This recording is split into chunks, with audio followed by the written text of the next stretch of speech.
Good morning, children. In today's science class, we will see the remaining properties of materials. The second property of material is shiny and dull materials. Materials which reflect the light well are called shiny materials. Which are said to be shiny material? It will be glittering under the light. Okay, the objects which are glittering, it will be reflecting the light. It will bounce in the light. Okay, so those the materials are said to be shiny materials. Examples: stainless steel, gold and diamond. Okay, so material which do not reflect the light well are called dull materials. Shiny, it is just opposite to shiny. Okay, so it will not reflect the light. Okay, so if you keep under the sunlight also, it will be remain the same, but the shiny materials, it will be reflecting the light, it will be glowing, it will be glittering. Okay, so the materials which do not reflect the light well are called dull materials. Example: candle, paper and jute bag. And the next one is rough and smooth materials. So what is mean by rough? Materials which have uneven, not smooth, and the surface will not be in the same level. Those objects, those materials are said to be rough materials. Rough materials which have ups and downs on their surface are called rough materials.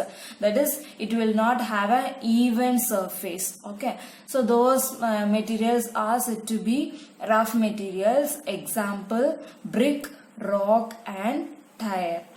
So materials which do not have ups and downs on their surface are called smooth materials. Okay, so in smooth materials, it will have even surface. The surface will be plain. Okay, and it will be very soft.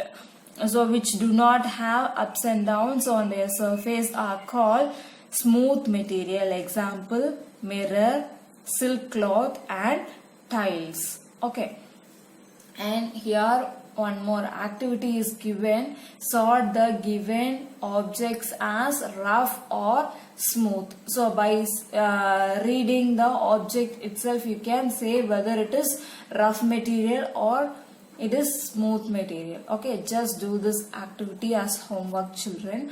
And the next one is flexible and rigid. What is flexible? You can expand it. Okay, so you can bend it, you can stretch it. Those materials are flexible material. Rigid materials means rigid materials will be very stiff. So you can't bend that, you can't stretch that, or you can't expand that one. So those things, those types of materials are the difference between the flexible and rigid.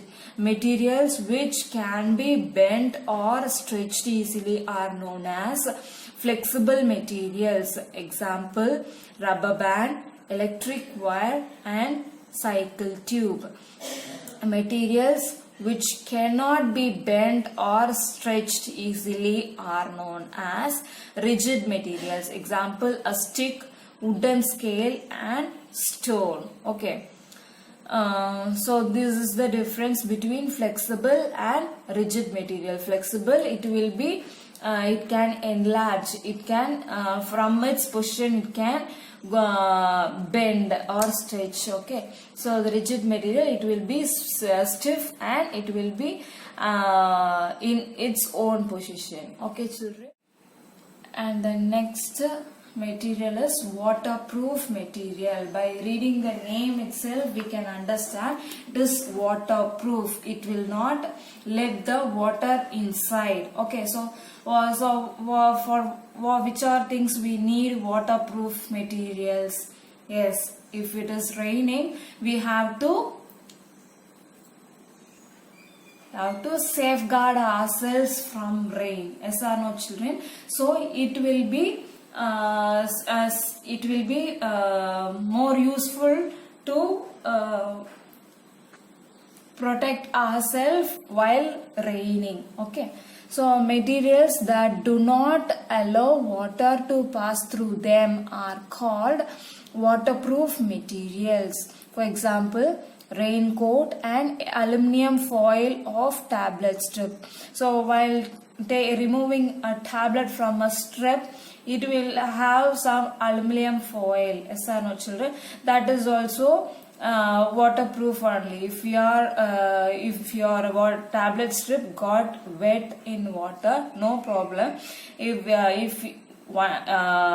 Before, until you remove that aluminum strip, it will not get any water inside. Okay, these are the properties of material, children. So in next class we will see what is transparent, translucent and opaque objects. Okay, thank you.